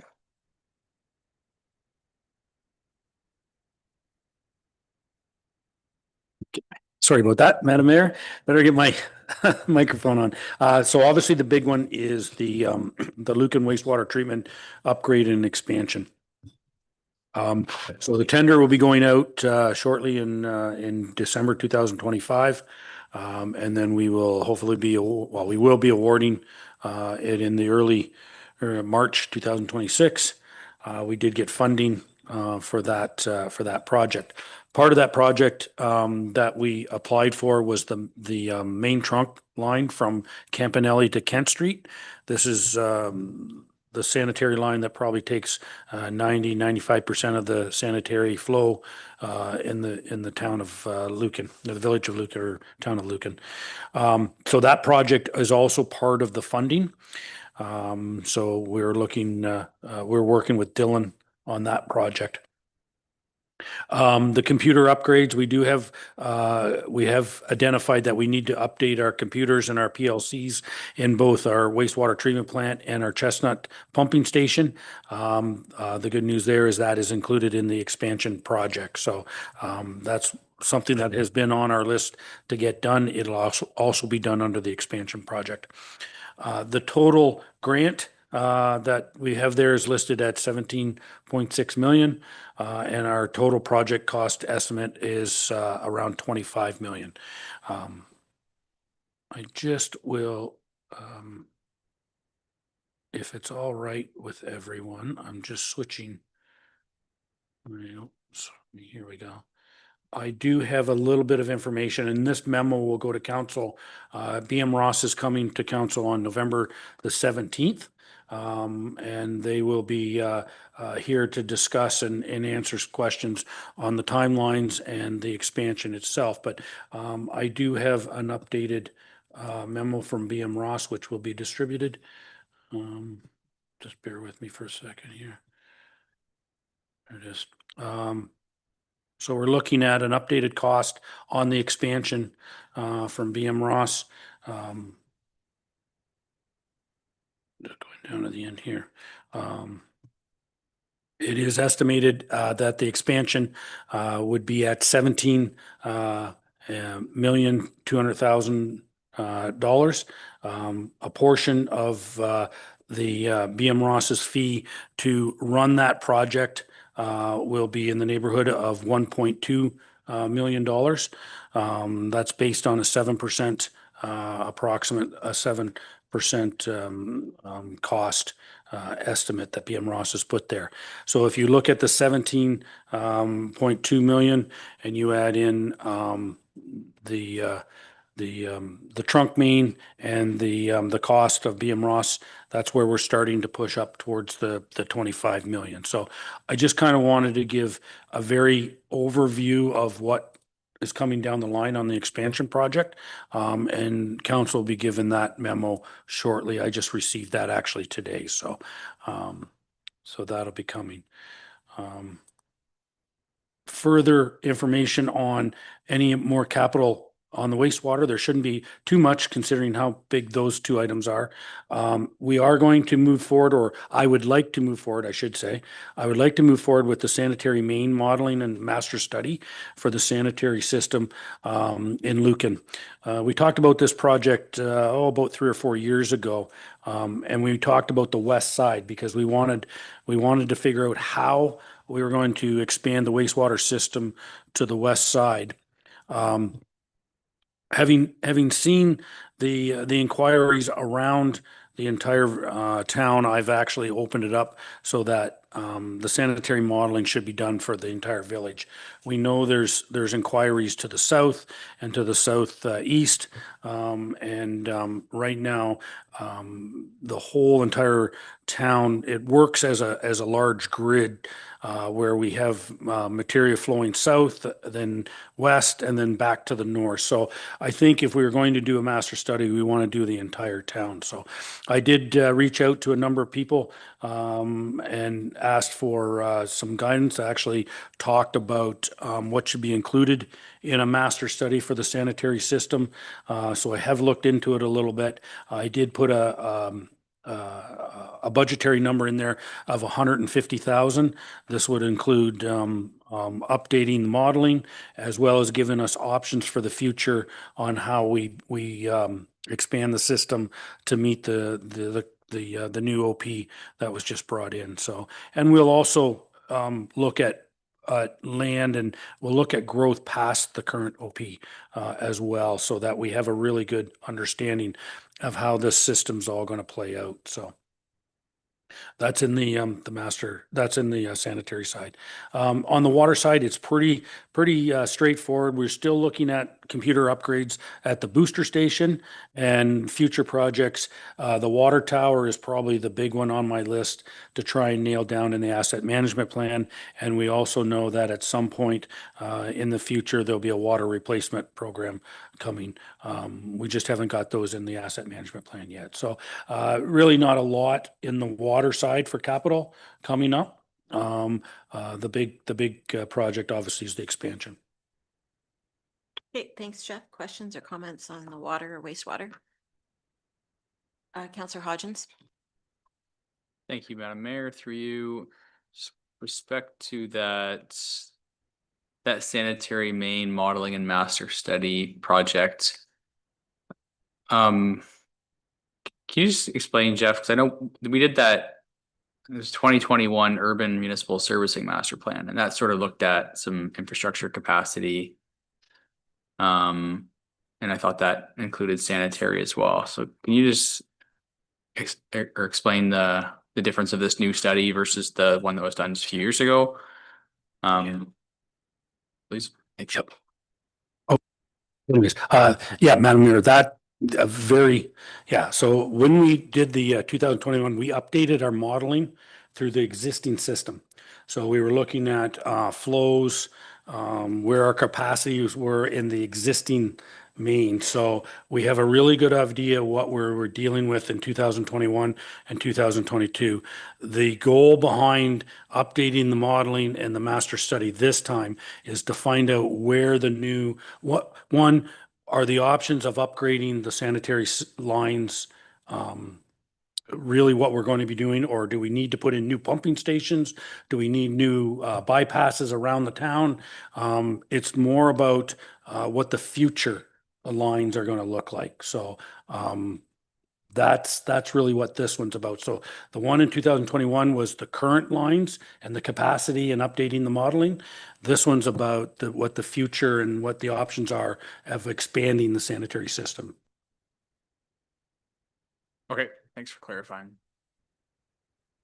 Okay, any other questions or comments on this one? Oh, Councillor Regan. Thank you, Madam Mayor. Yes, my question was right along the same lines as Councillor Hodgins. I thought there was the study, and then listening to Jeff explain it, and I thought sitting in some of those meetings with the engineers, and we're going way back, but I thought those questions had been answered, but I may have some more questions on that later. So, but I'm just not sure if with this new study, would this be like a complete new study? Will we be able to use part of what was already decided? Because I thought I guess things have changed, I guess. So I just, again, I'm just not sure if I'm understanding exactly why we need a complete new study.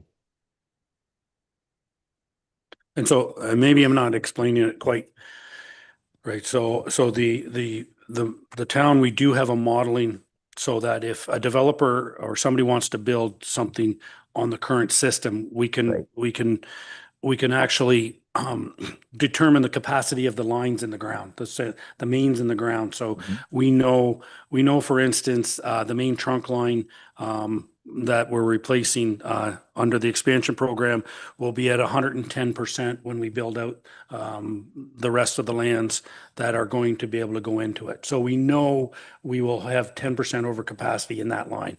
That one was addressed, and that's why it's been in the DCs, and that's why it's part of the first project. Back in 2021, we did identify some of the lines that are at 90%. We have some at 80% of the existing lines. So if we build a new subdivision, and let's just say south of Lucan, and that has to come up through the town, are we ripping up everybody's street and putting in big lines? Or are we going to put a bypass in and come up around the town with a new pumping station? And if we are ripping up everybody's streets, what streets are going to be, what's the best line to get a main trunk coming through the town? So Right. it's really, this study is about the future, so that if a developer does want to come in, we have an idea to tell them, this is what's got to happen. This is what's got to take place for this land to be developed. All right, that helps a little. Okay, thank you, Jeff. Thank you, Madam Mayor. Okay. Any other questions or comments? Just wondering, maybe this is a question for Catherine. I don't see the reserves for water and wastewater. So just the modeling, we've got enough in our reserves to pay for that. And I know, I mean, the other parts of it that Jeff comes out of our funding, and then we'll obviously have to fund it some way. Yeah, so those projects can be, apart from the expansion, can be supported with the reserves, because we collect enough, at least like during the year as well, from all the water and sewer billings. And those are at a rate that we can support the 150 for that project. If it's growth, maybe we can look at, if now that studies can be put back in, if we can add that to the DC. Mhm. But that will come up as we look at redoing that project. And then for the expansion, once we get more numbers with the tender, then we'll come back with a funding plan at that time. But we do have collecting some money in DCs. We have the use of 2 fund. Do we want to use some funds from the Housing Accelerator Fund that's possible? Or those decisions, or then and how much of the reserves we currently have do we want to put towards that without going too small, like using them up? Because that's not fair to the current users, and those are there for all the infrastructure replacement. And then hopefully the loan amount would probably still have to have a loan, but we won't know the amount until we kind of get through more of the tender process. So. And that was just my question, just on the modeling and master study. Is this something now that would be eligible for DCs? And I think if it is, then when we go to revisit them, we can include it. Because when the one iteration of the DC Act, they were included, and then they made changes and they took them out. And I think in the last change, when they took away the phasing in of DCs, they said studies could be added back in, because they recognize that that's part of growth. So now I think we can talk about that when we go to look at our DC background study again.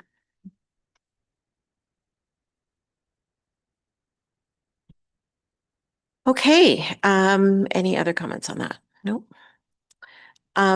Okay, I think what's next? I think next is thank you.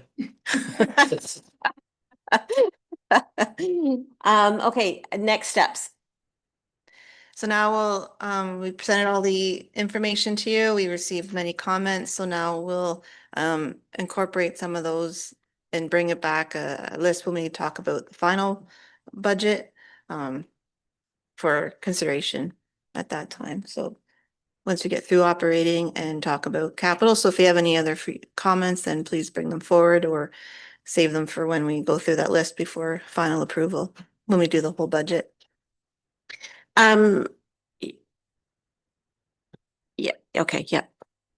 So we're just going to accept it for information, and then it'll come back. So we're not approving the final capital list tonight. That's my understanding. Okay, perfect. Thank you. Okay, Deputy Mayor.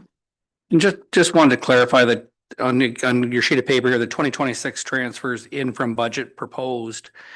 Again, I don't know if there's a misconception out there, and I want to make sure I'm correct. If we were to obviously delay a project or cancel a project, that does help our tax rate because we're not going to need as much to be brought in, correct? Yes, that's correct. Yeah. For some of those where we're at that kind of break even point, you We're- could we're- pull that back and then look at Mhm. putting money reserves in over different years. for the project. Different area or not, or simply not, yeah. Yeah, I guess I did want to make a couple comments. I hope Darcy can, I guess, you know, you heard the comments from, like, I guess people that watched today's meeting that didn't watch yesterday's meeting and maybe some of the comments I'm making that, you know, our community and I agree with Kathy, you know, well, I don't agree with Kathy actually on this, the mayor. You know, saying, you know what, we asked people for input, so you maybe didn't quite say it word for word, so we should do it.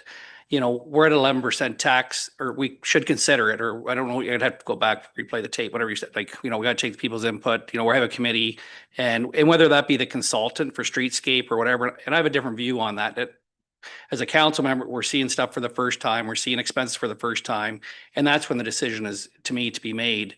No one, it's not a blank check, and where I'm going with this is we're dealing, or the group of us are dealing with 11% tax increase.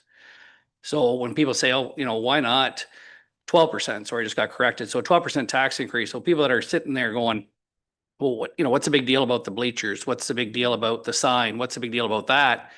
You know, I do hope our staff will say, well, that's because, you know, we're making decisions here because there's a 12% tax increase on the table. And, you know, again, if you're watching this meeting, you know, on the equipment, I'm looking at the equipment.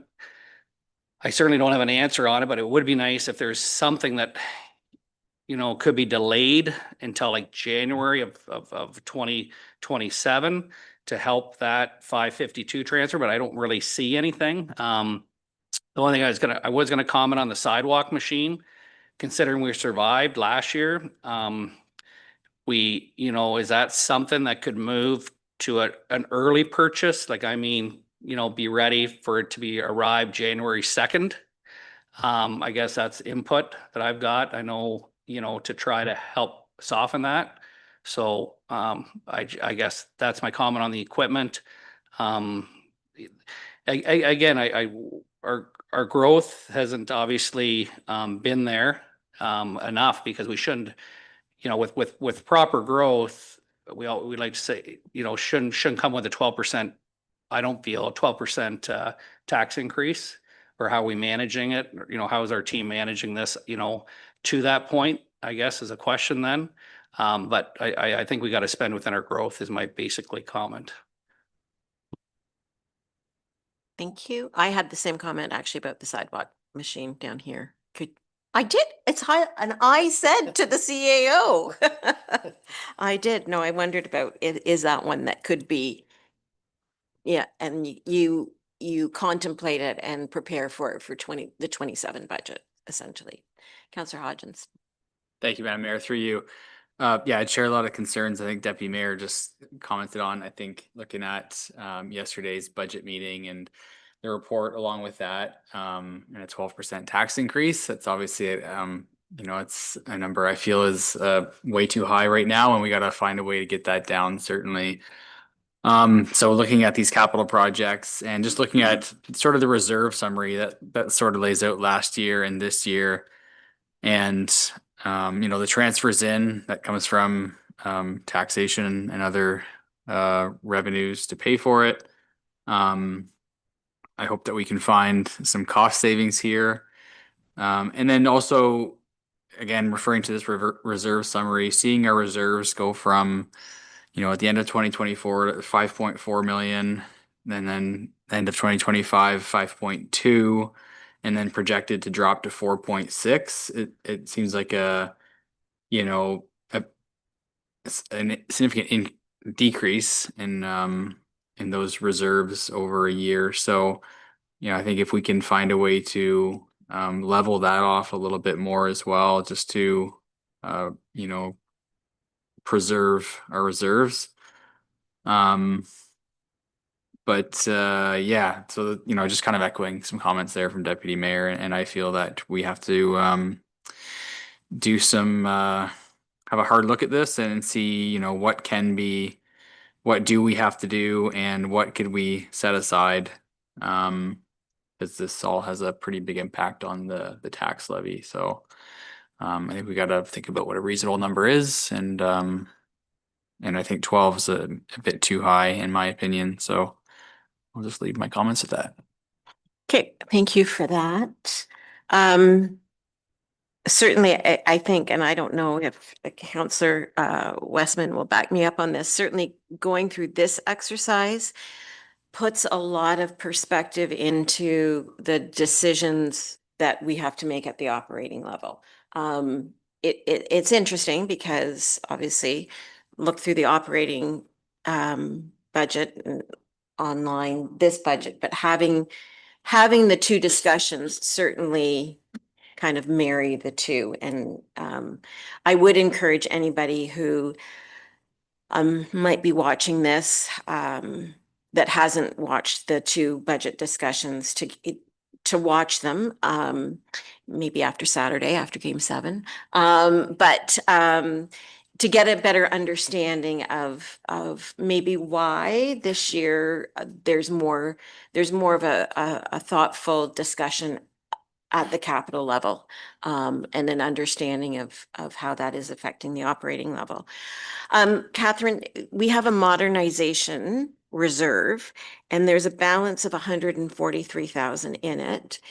Is that, I know that came out of modernization funding, the 5-6 years ago when we participated in that. Is that earmarked for anything particularly, like, are we legislatively have to follow the agreement that came from those modernization agreements? And the reason I ask is one of the asks, obviously, through the operating budget, but then affects our reserves, is to continue to fund the administration reserve for new finance software that you anticipate we will have to be purchasing in X amount of years. Could those administrative funds be used for that purchase? So the modernization fund, so we had to do an allocation back in before we could apply for other funds. So in that exercise, we did earmark 100,000 of that for the ERP transfer, a new ERP system. So we have the 100, and then we had the 50 from 2025 and another 50 from 2026. As I explained yesterday, that would bring us up to the $200,000, which is probably half of where we need to be at the best guess. So that's where I continue. And then the rest of it, I have to look at back at that allocation, if what other projects that the rest of that money was allocated for, if there's still some in play, or if there's leftover funds from projects that finished that we could then apply to something else. I can provide that in the future. So I guess that would be my question then for that balance of the 43. If we could get a better understanding of what that is in there for, that could help us with some of the decisions in front of us as well. And that is a reserve. So in the event that, I mean, it's just there, it could be moved. It's not like a reserve fund, right? We could move it to another one if we find out that it's not earmarked for something else. That I'd have to check in. Okay. on Yeah, that. well, that's what I'm getting at. Like, what are our responsibilities when it comes to the funding that we received? Okay, thanks.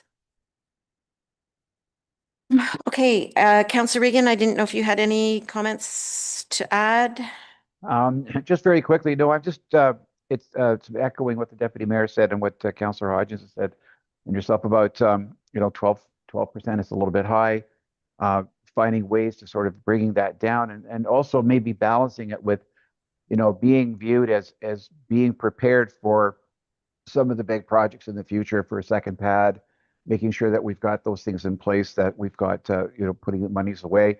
I get a little concerned when you start seeing the reserves go down, because that's something that, over the last 7 years or so, that we've always been very good about it. The question I do have, though, is just at this point now, as I go back and I start reading through some more of this, there's still an opportunity, I would imagine, for us to let staff know of any thoughts or suggestions that we might have about what programs that we might set aside for or defer perhaps until 2027. So that opportunity is still there, I would imagine, and that's something that I would be doing anyway. So that's still good to go, right? We still have that. Yep. So tonight we're just accepting this for information. We're not making any firm decisions on the projects that have been presented.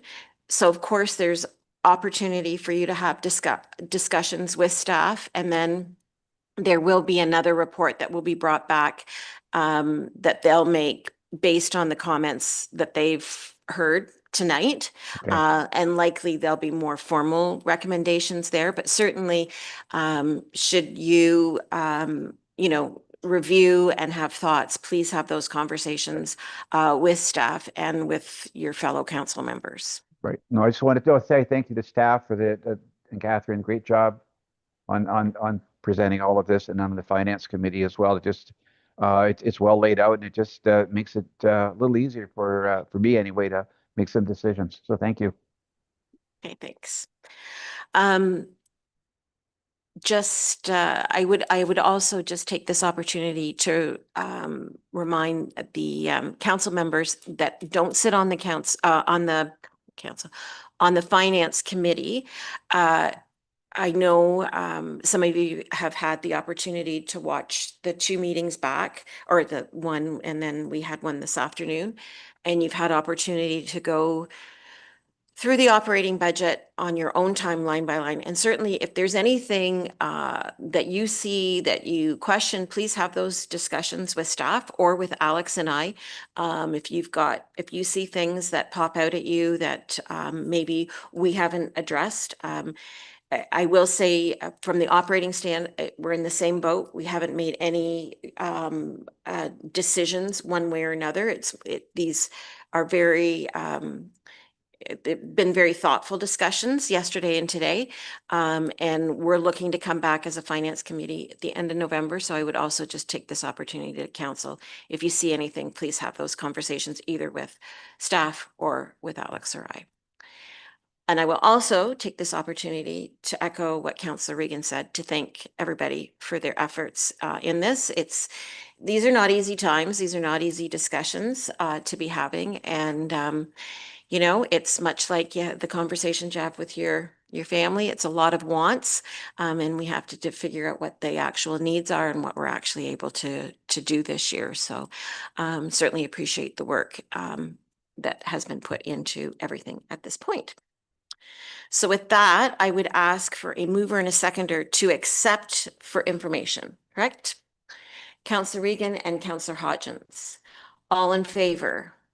And that is carried. And then I think we have just one bylaw, right? And so I don't think there's their motion on that yet. So we just have one bylaw in front of us. And of course, that's just the confirming bylaw for today. And so a mover and a seconder that bylaw 40-2025 be read a first, second, and third and final time and be adopted. Councillor Westman and Councillor Regan, I can see your hand up, your virtual hand. All in favor? That's carried. And a motion to adjourn at 7 minutes after 5. Councillor Hodgins and Deputy Mayor Manders.